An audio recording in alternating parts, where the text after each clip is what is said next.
Doctor Shridhar Venkatesh Ketkar हे ज्ञानकोशकार म्हणून प्रसिद्ध आहेत. त्यांनी अमेरिकेतील कॉर्नेल विद्यापीठातून 1911 मध्ये PhD मिळवली.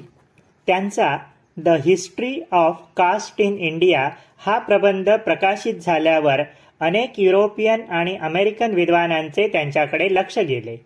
Harvard, Manchester, Wisconsin, London, Yale अशा अनेक विद्यापीठातील समाजशास्त्राच्या प्राध्यापकांनी तसेच अनेक नामवंत संशोधकांनी या प्रबंधावर समीक्षा लेख लिहिले आणि त्यांची प्रशंसा केली.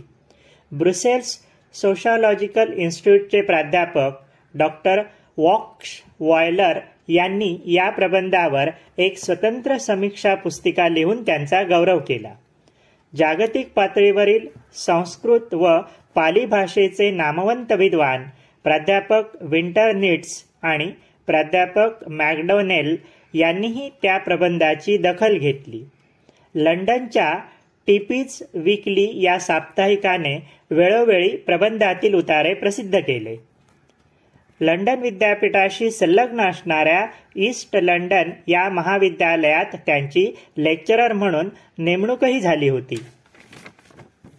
एका 27 वर्षाच्या भारतीय तरुणाने मूलगामी संशोधनाने पाश्चात्य विद्वानांचे लक्ष वेधून घेऊन प्रशंसा मिळविली होती.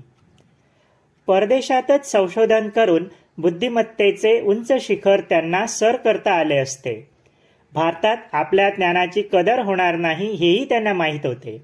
पण जाज्वल्य देशाभिमान, समाजहिताची कळकळ आणि राष्ट्रोद्धाराचा ध्यास यामुळेच ते भारतात परतले आणि आपल्या कार्याने त्यांनी महाराष्ट्राचा इतिहास उज्ज्वल बनविला.